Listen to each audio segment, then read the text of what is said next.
Good evening, good afternoon, and good morning. This is your storytelling cat goddess, and we are honored to be in your presence. As we said, we're taking on something new today, and we're glad you are willing to come along on this journey together. There's always a yearning to do the newest, latest thing. As entertainers, that's something that's always top of mind. Doing something new keeps things fresh. Perhaps that's why we keep having New Year's every year. It's true. Even I, a periodic streamer who seeks to only do this as a hobby, often catch myself looking to do more, looking to improve. The latest fads keeps your following, lest someone else steals their eyeballs, and what you're left with is holding court over crickets. And you don't want that. No, no, no. Even if crickets are quite delicious. Or was I thinking of grasshoppers? I mean the drink, of course. In any case, we all chase after clout and do the latest things. I mean, isn't that why we're a trans cat girl VTubing on the internet? Don't answer that. What's more important is that we sometimes forget that chasing fads are just that, fads, and we forget that what we're doing might not stand the test of time. I mean to say, why commission a brand new model for just the new year and realize you have 360 more days where you perhaps don't have a good reason to use it? And is it sensible to decide on creating a whole new rakugoka side gig to justify this expense? Don't answer that either.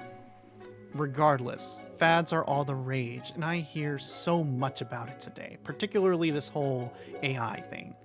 AI this, AI that. How is AI changing education? How is AI being used to help the unhoused? Can this AI actually drive your car? And the fact of the matter is, none of this is actually AI, at least in the traditional concept of things.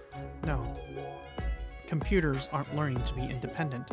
Computers aren't thinking for themselves and using their grand processing powers to do everything you don't want to do yourself. They're certainly not enrolling in the Academy of Art to learn how to draw. But AI is hot. AI is what's happening, and AI is the latest fad. It's the magic keyword that opens people's wallets and makes people think this is truly something new. But we can look back a little and realize it's the same story all over again. You might be thinking of the blockchain or NFTs, but there is a story that's even older. The time is the late 19th century and the place is Japan. The name Tokyo had just started to find its permanence after changing its name from Edo in 1862. And the fad of the day was westernization. Everything modern and new was Western, and everything from the West gave you an air of refinement and progress. After all, the West brought education for the masses, new fashions that totally upended centuries of clothing practices, and the steam engine helped people cross entire oceans to lands far, far away.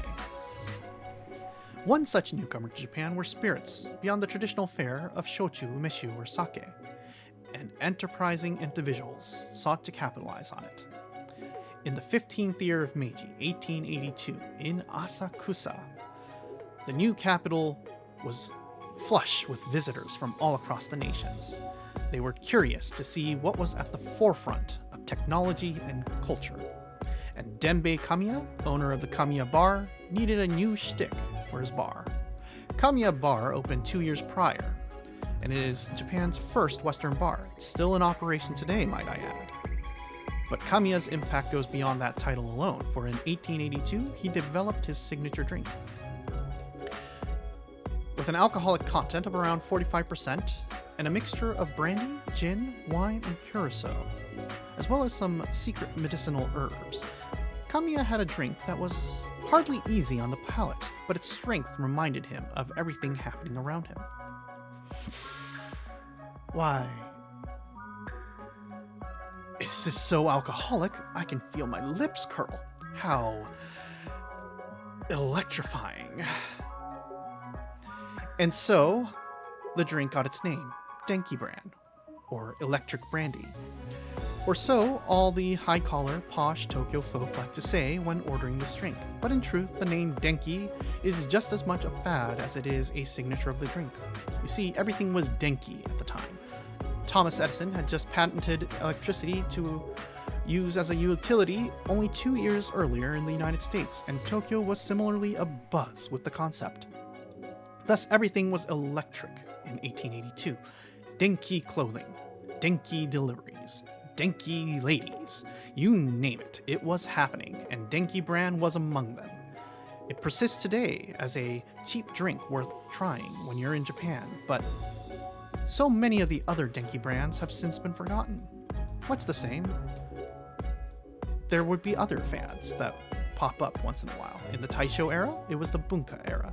Everything was cultured and cool. Everything was Bunka this, Bunka that. In the 90s, there was a period where everything was cyber this, cyber that. In any case, we are all prone to chase after fads and instill our hopes and dreams on the next big thing, and that just seems to be human nature. But don't forget that, like electricity, it runs hard and fast, but once it's discharged, it's gone. So the lesson of the day might simply be this. Don't just blindly chase after the fads, unless you have something that can stand on its own two legs. Perhaps in several years' time, we'll see what truly can survive as something we can comfortably say, hey, I love this. Thank you very much.